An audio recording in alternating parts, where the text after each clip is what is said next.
પૂજા કરવી હોય તો દ્વારકાધીશની કરો, એના સિવાય કોઈ અગ્ર પૂજાને લાયક નથી. આ કોણ હતો? સહદેવ હતો. કોણ સહદેવ?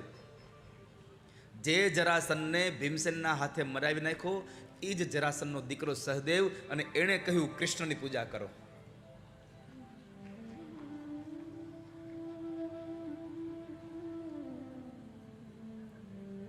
બધાએ પ્રસ્તાવ વધાર્યો, એક માણસે ન સ્વીકાર કર્યો.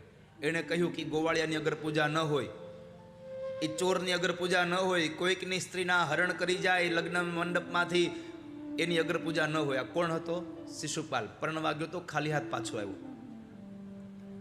ભગવાનનો દ્રોહ કરે છે.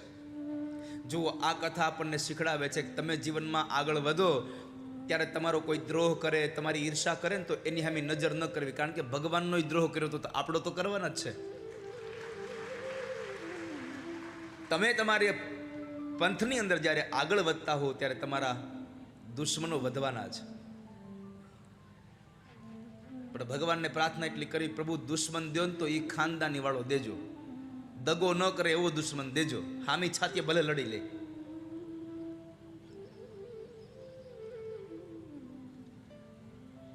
તો શિશુપાલ ભગવાનને ગાળો દે છે. એટલી ગાળો દેવી, એટલી ગાળો દે. ભગવાન એને સમજાવ્યો કે શિશુપાલ, આપણે નક્કી થયું છો 100 ગાળ માફ કરીશ, પછી નહીં કરું.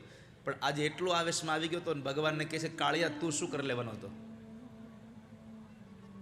હે ગોવાળિયા તું શું કરી લેવાનો હતો? એટલું બોલ્યા કર્યો, એટલું બોલ્યો. 99 ગાળ થઈ. ભગવાને 100મી ગાળે સાવધાન કર્યો. ન સમજો 101 ગાળ જ્યાં બોલે છે, ભગવાને પોતાના હાથમાંથી સુદર્શન ચક્રને વેતું કર્યું અને ભરી સભામાં શિશુપાલનું મસ્તક ધડથી જુદું કરી નાખ્યું છે. શિશુપાલ ક્રોધાગ્નિમાં પણ પરમાત્મામય બની ગયો છે, ભગવાનમય બની ગયો, પરમાત્માને પામી ગયો. ત્યાર પછી પરમાત્માએ યજ્ઞ સમાપન કરાવે. યજ્ઞની અંદર પરમાત્માએ શ્રમનો મહિમા કહ્યો છે. ક્યાંય પણ યજ્ઞ ચાલતો હોય, યજ્ઞની ભાષામાં એવું ન સમજશો કે કુંડ બનાવ્યો એમાં અગ્નિ હોય ને એમાં આહુતિ આપો એને જ યજ્ઞ કહેવાય. તમારા દ્વારા થતું એક એક પુરુષાર્થનું કર્મ એ યજ્ઞ છે. તમે જે કામ કરી રહ્યા છો યજ્ઞ છે.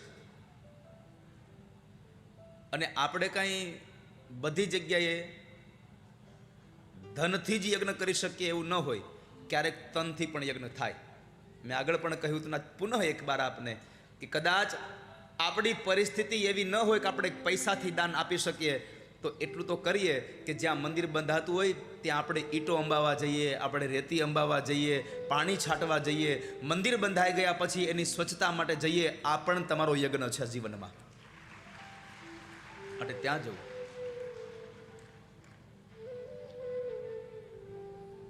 પરમાત્માએ પોતાના પત્નીઓને યજ્ઞની સફાઈ કર્મ કરવાનું કામ સોંપ્યું છે. અને ભગવાન પોતે બ્રાહ્મણો જમી લઈ પછી પતરાવાળી ભગવાન પોતે ઉપાડે છે. આપણે શું કહીએ છીએ એક વખત, રામ કરે એમ કરાય, કૃષ્ણ કરે એમ ન કરાય. શું કામ ન કરાય? તમને બધાને પૂછું છું, કૃષ્ણ કરે એમ ન કરાય? કરાય કે ન કરાય? હે, હલો, જાગો જાગો.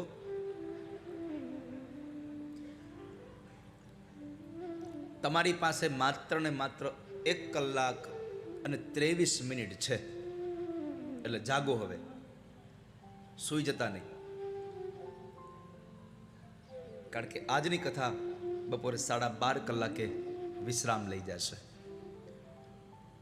11:07 થઈ છે. એટલે તમારી પાસે 1 કલાક અને 23 મિનિટ છે. હવે એટલી જ રહી ને બાકી. મારું ગણિત કાચું છો.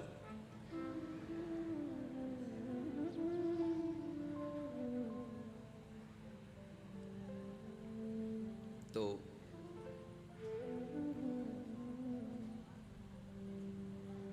મેં શું પૂછ્યું તમને? હે, હું પૂછું? દિનેશ બોલ.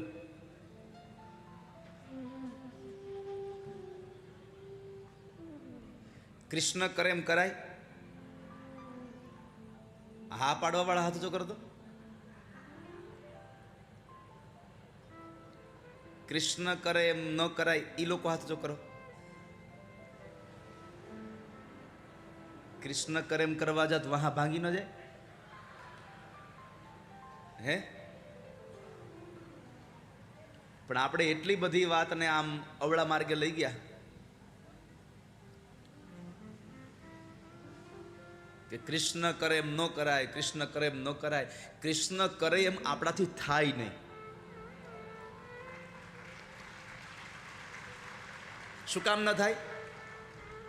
મને બતાવો કે તમારી પાસે સંપદા એટલી અઢળક હોય અને પછી કોઈના તમારા મિત્રના ઘરે કોઈ જમવા બેસે એની હેઠી ડીશ તમે ઉપાડવા જાઓ? હે? અરે તમારી ઘરે ગાડીઓની તાણ ન હોય, એટલા બધા તમારા ઘરે ડ્રાઈવરો હોય અને તમે ડ્રાઈવર વગર ક્યાંય જતા ન હો, એટલી મોટી તમારી સંપદા હોય, તમારું ઘર આખું હોનાનું હોય, લોકો તમારી પૂજા કરતા હોય અને પછી તમે તમારા મિત્રના ગાડીના ડ્રાઈવર બનો ખરા? હે? કૃષ્ણએ એ કર્યું છે. આખી સોનાની દ્વારિકા, એનો રાજા, આખી દુનિયાનો માલિક, છતાં પણ અર્જુનનો સારથી બનવામાં એને જરા પણ ક્ષોભ નહોતો થયો. કૃષ્ણ એટલા માટે ગમે છે મને તમને કે એની એક એક પ્રવૃત્તિઓ આપણા જીવનને કંઈક ઊંચાઈ ઉપર લઈ જાય છે. માણસ જ્યારે મોટો થઈ જાય ને એટલે શું કે મારાથી કામ ન થાય, પણ તમને ખબર છે તમારી મોટાઈને એના કરતાં વધારે મોટાઈ ઉપર લઈ જવી હોય તો નાનામાં નાનું કામ પણ તમે કરવાતા શીખી જાઓ, સમાજ તમને આપોઆપ ઉપર લઈ જશે. તરત જ કહેશે કે ભાઈ પૈસા છે પણ નાનો આમ જુઓ એનો ભાવ કેટલો, તમારી ઊંચાઈ આપોઆપ વધી જશે. પણ આપણે તો જરા કે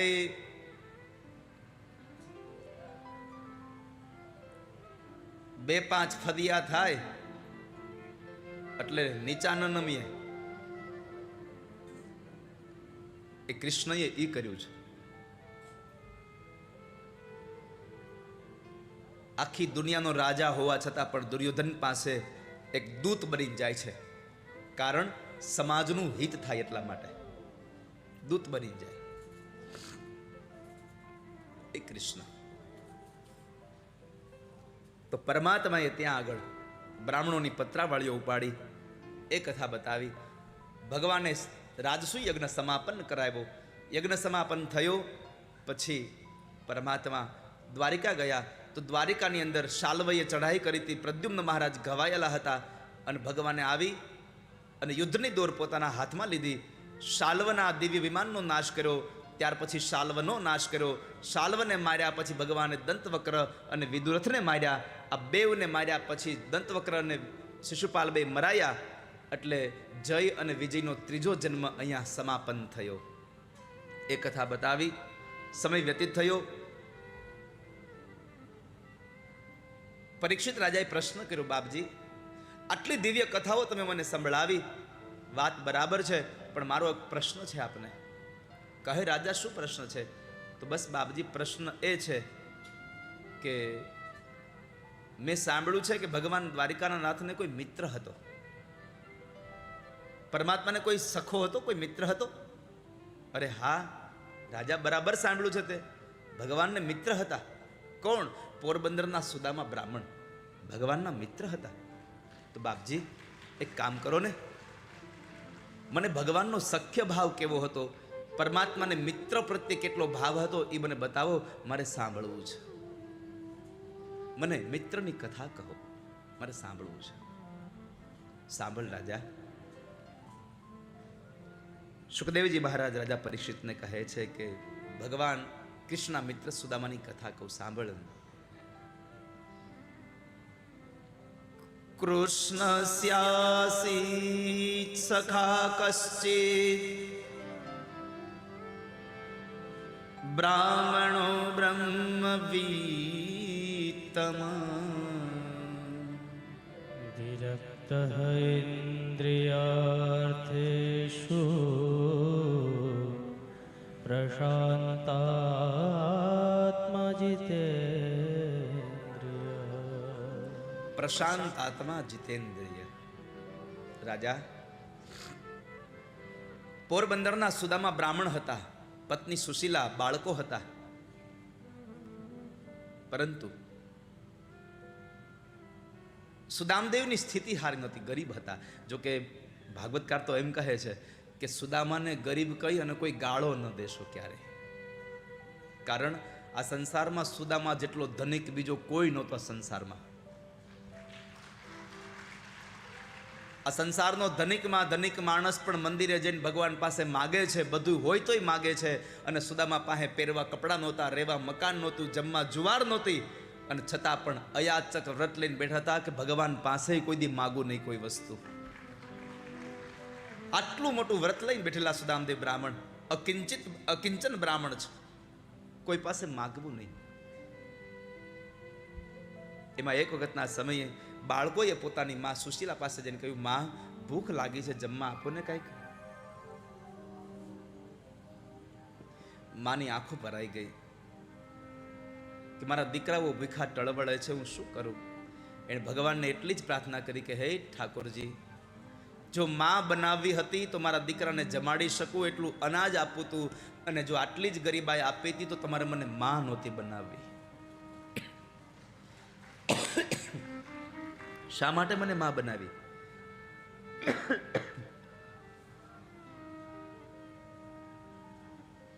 મારા દીકરાઓના દુઃખને દૂર કરો.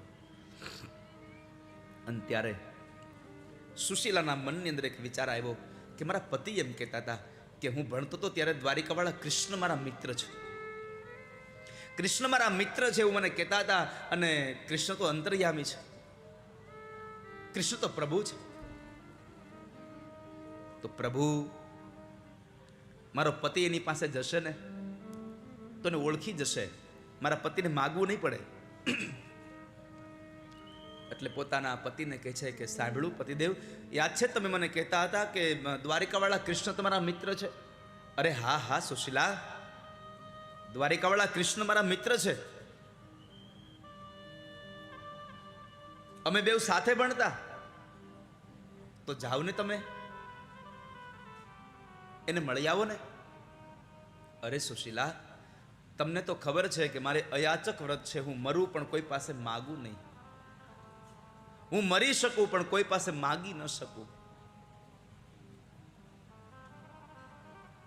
એક વાત યાદ રાખજો ભક્તો, આ સંસારમાં દાન પૈસા કમાવા જેટલા અઘરા નથી ને એટલા અઘરા પૈસા વાપરવા છે. ઘણા કહેતા હોય પૈસો કમાવો બહુ અઘરો છે, પણ કમાયેલો પૈસો વાપરવો બહુ અઘરો છે. તમારો પૈસો તમે કોઈને આપવો બહુ અઘરો છે. જેટલું આપવું અઘરું છે ને એના કરતા 100 ગણું અઘરું કોઈ પાસે માગવાનું કામ બહુ અઘરું છે. પૈસો કમાવો અઘરો છે એના કરતા વાપરવો એટલે કે દેવો અઘરો છે. દેવા કરતા કોઈક આપણી પાસે માગવું એ અઘરું છે, અને માગ્યા કરતા અઘરું છે કે માગવા માટે હાથ લાંબો કર્યો હોય અને કોઈ ના પાડે પછી ખાલી હાથ પાછો ખેંચવો બહુ અઘરો છે વાલા. કોઈ પાસે તમે યાચના કરો અને યાચના તમને જ્યારે ખાલી હાથ પાછી આવે ત્યારે તમને થાય કે આના કરતાં તો ન માગ્યું હોત તો સારું હતું, આના કરતાં ન કર્યું હોત તો સારું હતું.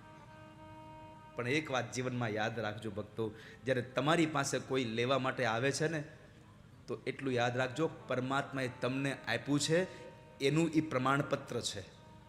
તમારી પાસે કોઈ યાચના, તમારી પાસે કોઈ મદદ માટે આવે છે તો પરમાત્માએ તમને આપ્યું છે એનું પ્રમાણપત્ર છે. કારણ કે તમને આપ્યું ન હોત તો તમારી પાસે કોઈ આવત નહીં, ભગવાન તમારી પાસે મોકલત નહીં.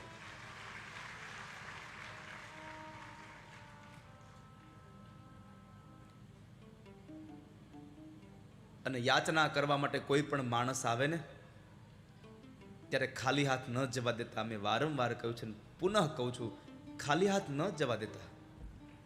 કારણ પરમાત્મા પોતે કહે છે, ભિક્ષુક વેશ ધરું છું ત્યારે ઘેર ઘેર હાથ લંબાવું છું. ભિક્ષુક વેશ ધરું છું ત્યારે ઘર ઘર હાથ લંબાવું છું. ભિક્ષુક વેશ ધરું છું ક્યારેક ઘેરે ઘેરે હાથ લંબાવું છું, ભિક્ષુક રૂપ ધરું છું ત્યારે ઘર ઘર હાથ લંબાવું છું. માફ કરો એ શબ્દ સાંભળી, માફ કરો એ શબ્દ સાંભળી, પારાવાર પછતાવું છું. હે માનવ વિશ્વાસ કરી. ભગવાન કહે છે કે હું માગવા જાઉં અને કોઈ એમ કહે ને માફ કરો માફ કરો, ત્યારે ભગવાન પારાવાર પછતાય છે કે મેં ધન આપ્યું શું કામ આને, શા માટે સંપદા આપી. ક્યારેક પરમાત્મા પણ એ રૂપમાં આવીને માગીને વયા જશે ને તો ખબર નહીં પડે. એટલા માટે તમારા આંગણે આવેલો ભિક્ષુક ખાલી હાથ ન જાય એની કાળજી રાખજો વાલા ભક્તો.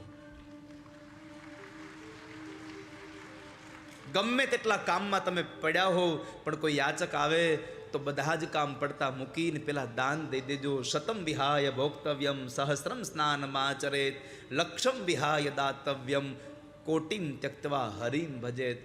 100 કામ પડતા મૂકીને જમી લેજો, 1000 કામ પડતા મૂકીને સ્નાન કરજો, 1,00,000 કામ પડતા મૂકીને દાન દેજો, અને 1 કરોડ કામ પડતા મૂકીને પેલા ઠાકોરજીની કથા સાંભળી લેજો. ભગવાનના ગુણાનું વાદને ગાઈ દેજો.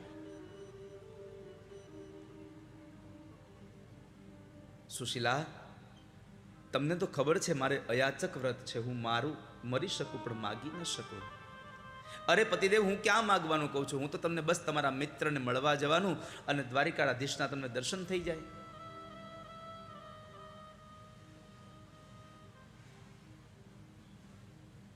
સુદામાના મનમાં થયું કે મારી પત્નીએ કોઈ દિવસ ક્યારેય માગ્યું નથી કાંઈ, આજ પહેલી વાર કંઈક માગ્યું છે, આજ પ્રથમ કંઈક કહ્યું છે.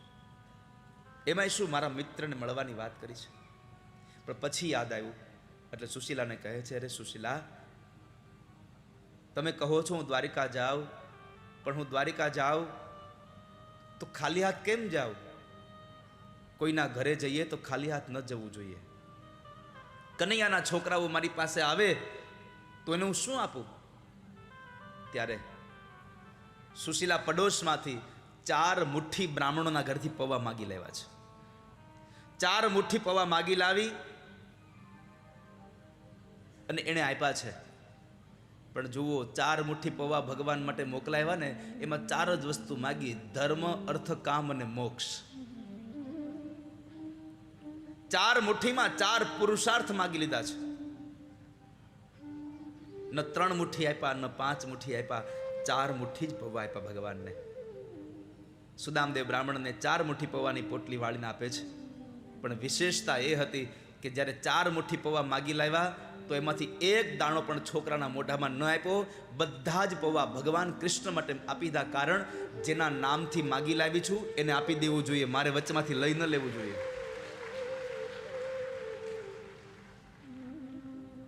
મારે આપી દેવું જોઈએ.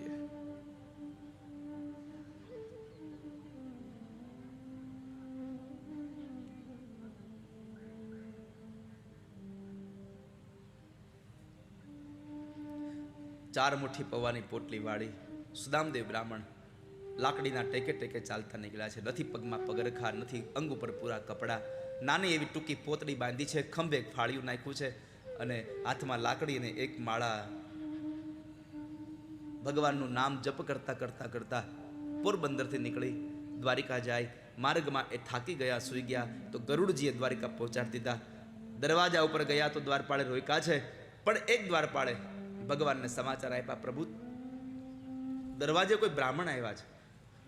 અરે ભાઈ, એને દાન આપવું હોય આપી દો, જે જોઈએ આપી દો. પ્રભુ દાન દેવાનું કીધું પણ એ ના પાડે છે, હું દાન લેવા નથી આવ્યો. દુબળું પાતળું શરીર છે, ભોજન નહીં કર્યું હોય ઘણા દિવસથી. અરે એને જમાડી દો ભાવથી. પ્રભુ જમવાનું કીધું પણ જમવાની ના પાડે છે. એ એક જ હઠ લઈને બેઠા છે, મારે કૃષ્ણને મળવું છે, મારે કૃષ્ણને મળવું છે, હું કૃષ્ણનો મિત્ર છું. એ તમારા મિત્ર છે એવું કહે છે. ભગવાન કે મારો મિત્ર? હા પ્રભુ, તમારા મિત્ર છે એવું કહે છે. અને એમને કેવડાવ્યું છે કે જાઓ ને તમે કૃષ્ણને કહીને કહેજો કે હું પોરબંદરથી આવું છું, તારો મિત્ર છું અને મારું નામ સુદામો છે. ભગવાને સુદામો નામ કાન ઉપર પડ્યું અને ભગવાન દ્વારિકાનાથ પાગલ બની નાચ્યા છે.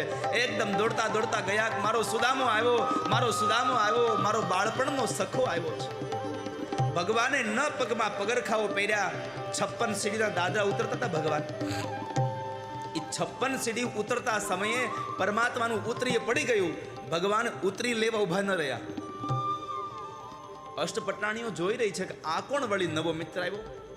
ભગવાન દોડતા દોડતા દરવાજે ગયા અને ત્યાં જઈ અને સુદામાને પોતાની બાથમાં લઈ અને ગોળ ગોળ ઘુમાવે છે. સુદામા, સુદામા. બે મિત્રો એકબીજાને બાથ ભીડી છે, બેયની આંખો સજળ બની ગઈ છે. ભગવાને નીચે મૂકીને સુદામાના બાવડા પકડીને કીધું કે એ સુદામા, ક્યાં હતો અત્યાર સુધી? તને તારા કનૈયાની યાદ ના આવી કોઈ દિવસ? સુદામા તો ભગવાનની હમું જોયા કરે છો ખાલી. ભગવાનને જોઈને સુદામાની આંખો દડ દડ અશ્રુથી વહી રહી છે. ચાલ સુદામા, અંદર ચાલ. ભગવાન હાથ પકડીને લઈ જાય છે. રસ્તામાં કહે છે, સુદામા તું આવવાનો હતો, મને ખબર હોત તો હું ભોજન ન કરત. હમણાં જ જમ્યો હજી હું. પણ ચાલ તું એક કામ કર, તું સ્નાન કરી લે અને પછી તું ભોજન કરી લે. પછી એને નિરાતે બેસીને આપણે વાતો કરીશું. હો હા કનૈયા. ભગવાન એને લઈ જાય છે. પરમાત્મા પોતાના શયન ભવનના એ ઢોલિયા ઉપર સુદામદેવ બ્રાહ્મણને બેહાડ્યા છે. ત્રાંબાના પાત્રમાં પગ રાખી અને હાથમાં ત્રાંબાના કળશની અંદર જળ લઈ અને ભગવાન પોતે પગ ધોવા માટે તૈયાર થયા છે. મારે તમને એટલો જ ઉપદેશ અહીંયા આપવો, સંદેશો આપવો છે કે અહીંયા કૃષ્ણ સુદામાના પગ ધોવે છે એટલે મિત્રના પગ ધોવે છે એવું નથી. બ્રાહ્મણના પગ ધોવે છે એવું નથી. સુદામા બ્રાહ્મણ એટલે જ્ઞાન છે અને કૃષ્ણ એટલે ઐશ્વર્ય છે. ઐશ્વર્ય હંમેશા જ્ઞાનના પગ ધોતો જ રહે છે. જ્ઞાનની પૂજા થઈ છે ત્યાં આગળ, સુદામાની પૂજા નથી થઈ. કોઈ બ્રાહ્મણની પૂજા નથી થઈ. ત્યાં ઐશ્વર્ય જ્ઞાનની પૂજા કરી છે. ભગવાન એના કાંટાને કાકરાઓ કાઢે છે દાંતથી. એમાં ભગવાને એક કાંટો બરાબર ઊંડો ખૂંચેલો તો એને કાઢવા માટે દાંત લગાડ્યા. સુદામા કહે છે, એ કનૈયા શું કરો છો તમે? ભગવાન કહે છે, સુદામા ઊભો રે, તારા પગમાં કાંટો વાગ્યો છે. મહાપુરુષ એમ કહે છે, ભગવાન જ્યારે એના પગ ધોવા બેઠા ને, હાથમાં રહેલા ત્રાંબાના પાત્રમાંથી પાણી ન નીકળ્યું. પાણી પરાત કો હાથ છૂટ્યો નહીં, નૈનન કે જલ સે પગ ધોઈ. ભગવાનની આંખોમાંથી એટલા આંસુડા નીકળ્યા હતા કે એનાથી ભગવાને સુદામાના પગ ધોયા છે. સુદામાના પગ ભગવાને ધોયા. ટૂંકી પોતડી કઢાવી અને પરમાત્માએ પોતાનું પિતાંબર સુદામાને આપ્યું. લે સુદામા, પહેરી લે આ પિતાંબર. સુદામાએ પિતાંબર પહેર્યું છે, કચ્છ. ભોજન કર્યા છે. ભોજન કરીને બંને જણા, જો ફરી પાછું તમને કહું, કૃષ્ણ કરી શકે એમ આપણે નથી કરી શકતા. આપણે કોઈ મોટા બિઝનેસમેન કે બહુ મોટા આપણે સંપત્તિવાળા માણસ બની જઈએ અને પછી આપણો નાનપણનો કોઈ ગરીબ મિત્ર આપણે ત્યાં આવે, આપણે ઓળખતા હોઈએ, અરે આવ આવ આવ, ક્યાં બેસાડીએ એને? તમને પ્રશ્ન કરું છું, તમારા બાળપણનો મિત્ર તમારે ત્યાં આવે અને તમે બહુ મોટી કંપનીના માલિક થઈ ગયા છો, તમારી એક પર્સનલ ઓફિસ છે, તમે ઓફિસમાં લઈ જાઓ, પછી એને ક્યાં બેસાડો તમે? તમારી જે ખુરશી છે એની સામે એક સરસ ખુરશીમાં અથવા સોફામાં અથવા તમારી બાજુમાં એક ખુરશી નાખીને બેહાડો. તમે તમારી ખુરશી ઉપર એને બેહવા દો? હે, સાચું બોલજો. બેહાડીએ આપણે એને આપણી ખુરશી ઉપર? ન બેહાડીએ ને? બસ આટલો તફાવત છે. કૃષ્ણએ સુદામાને પોતાના સિંહાસન ઉપર બેહાડ્યા છે. બેસજા સુદામા અહીંયા પર.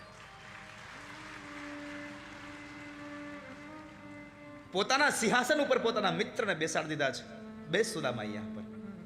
બેવ જણા બેઠા છે ઝૂલા ઉપર સિંહાસને અને બેવ જણા વાતો કરે છે. એમાં ભગવાને પ્રશ્ન કર્યો કે હે સુદામા, કે તો ખરો તે લગ્ન કર્યા કે નહીં? અરે હા હા કનૈયા, મેં લગ્ન કર્યા ને. ક્યાં છે મારા ભાભી? શું નામ છે? અરે કનૈયા, તારા ભાભીનું નામ સુશીલા છે, નામ પ્રમાણે ગુણી છે, મારે 2 બાળકો છે. તું ધંધો શું કરી છો? આ બધાનું ગુજરાન? તો કે ત્રિકાળ સંધ્યા કરું અને બાકીના સમયમાં ભગવાનનું ભજન કરું, એમાં અમારા બધાનું પેટ ભરાઈ જાય છે. ભગવાન એક પછી એક પ્રશ્ન કરતા હતા અને સુદામાએ કીધું ઉભો રહે, ઉભો રહે, ઉભો રહે, તું બધું મને પૂછા કરે છે, તો તું તો કે મને તે લગ્ન કર્યા કે નહીં? અરે હા હા સુદામા, મેં લગ્ન કર્યા. ક્યાં છે તારા ઘરવાળા? આ ઊભા.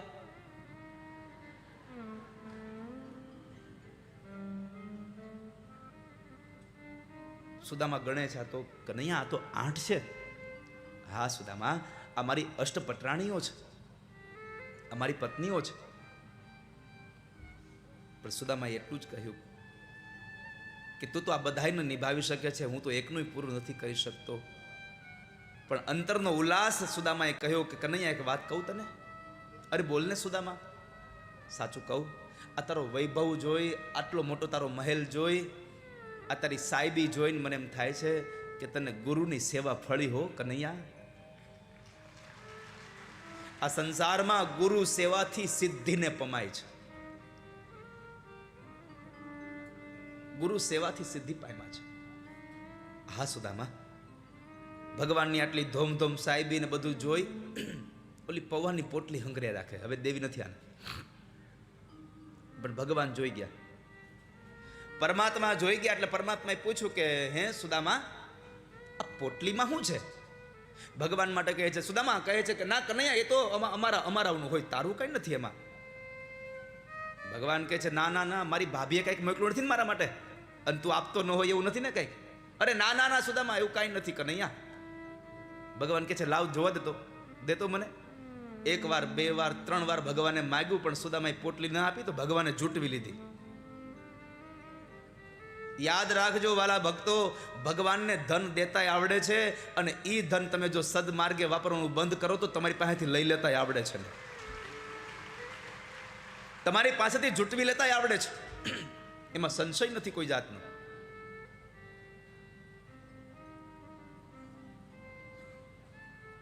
તમે જો દાન કર્મ કરવાનું બંધ કરશો તો પરમાત્મા તમને ધન સંપત્તિ આપવાનું બંધ કરી દેશે. સત્કર્મ કરતા બંધ થયા તો સમજો તમને આપવાનું પણ બંધ થઈ ગયું છે. એકવાર એક લોભી માણસ હતો, અને એ લોભી માણસ ક્યાંય કોઈ દી 10 રૂપિયા દાનમાં ન દે. તે ગામમાં બરાબર સત્યનારાયણ ભગવાનની કથા હતી, અને એ ગયો. હવે સત્યનારાયણ ભગવાનની કથામાં બધા બેઠા છે. ગોર મહારાજે 5 અધ્યાયની કથા પૂરી કરી, ભગવાનને થાળ જમાડ્યો, અને થાળ જમાડ્યા પછી ભગવાનની આરતી કરી. એટલે એક છોકરો આરતીની થાળી લઈને નીકળ્યો સભામાં. બધા બેઠા હતા, એટલે બધા કંઈક પધરાવે, 1 રૂપિયો 2 રૂપિયા 50 પૈસા પધરાવે. એટલે આ લોભી માણસે આમ હાથ નાખ્યો ખીચામાં, રૂપિયો ગોતતો તો કે મળી જાય તો. હા બરાબર મળી ગયો. એટલે રૂપિયો ખીચામાંથી કાઢ્યો, આમ આરતીમાં નાખ્યો, અને માથેથી આરતી લીધી, માથા પર ચડાવી. આરતી લઈને છોકરો એક માણસ આગળ ગયો, પાછળના એક માણસે આમ ખંભે હાથ અડાડી અને 2000 નોટ આપી. એટલે એ માણસે થાળી નાખી દીધી. છોકરો આગળ લઈને ગયો થાળી. આ બાજુ પાછળવાળા જેને 2000 અંબાવ્યા હતા એને પૂછ્યું કે ભાઈ તમે બધી કથામાં જાઓ છો? તો કે હા, આમંત્રણ હોય તો જઈએ. તો તમે બધી જગ્યાએ આરતીમાં 2000 રૂપિયા નાખો? ના ના, કેમ? આ હમણાં નાખ્યા ને, એ તો તમે આપ્યા હતા ને. અરે તમે પૈસા કાઢતા હતા ત્યારે તમારી નોટ પડી ગઈ હતી, મેં તમને અંબાવી, તમે આરતીમાં નાખી દીધી.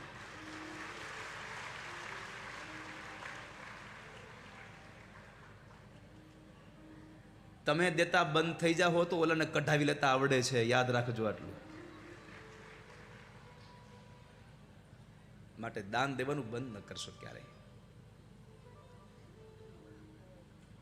અને તમે જેટલું પરમાત્માના કાર્યમાં વાપરશો ને, હું ભરોસા સાથે કહું છું કે ઠાકોરજીના કાર્યમાં તમારી વાપરેલી સંપદા એના કરતાં અનેક ગણી કરીને તમને ઠાકોરજી પાછી આપવા માટે બંધાયેલા છે. કોઈનો ભાર ન રાખે મુરારી, વ્યાજ સહિત પાછું આપે વનમાળી. કોઈનો ભાર ન રાખે મુરારી. પરમાત્માએ પોટલી જૂટવી લીધી, ગાંઠો ખોલી છે, અંદરથી પૌવા નીકળ્યા છે. અને એ પૌવા નીકળતાની સાથે 3 ઘટના ઘટી. અષ્ટપટરાણી બોલ્યા, લ્યો આ તો પૌવા છે. સુદામા નીચે જોઈ જાય છે શરમને લઈ, અને ભગવાન રડવા માંડ્યા. કારણ પૌવાને જોઈને માં યશોદા યાદ આવ્યા. કે દૂધમાં સાકર ઘોળી અને પૂર્ણિમાના ચંદ્રમાં એ પૌવા પલાળે, તપાવે અને માં યશોદા પૌવા ખવડાવતી હતી. એટલે એને યાદ આવી ગઈ. પણ માં યશોદાના પૌવા દૂધ અને સાકરથી પલાળેલા હતા. તો અહીંયા સુદામાના પૌવા કઈ ખાલી હાથના નહોતા, એ પ્રેમના પાણીથી પલાળેલા હતા. અને સાકર કરતા પ્રેમ વધારે મીઠો હોય છે.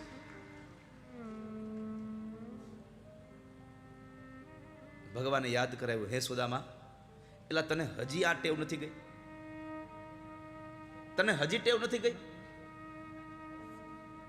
તને યાદ છે આપણે બે ગુરુ આશ્રમમાં ભણતા હતા અને આપણે એક વખત બે જંગલમાં ગયા અને મારા ભાગના ડાળિયા તું ખાઈ ગયો તો યાદ છે તને?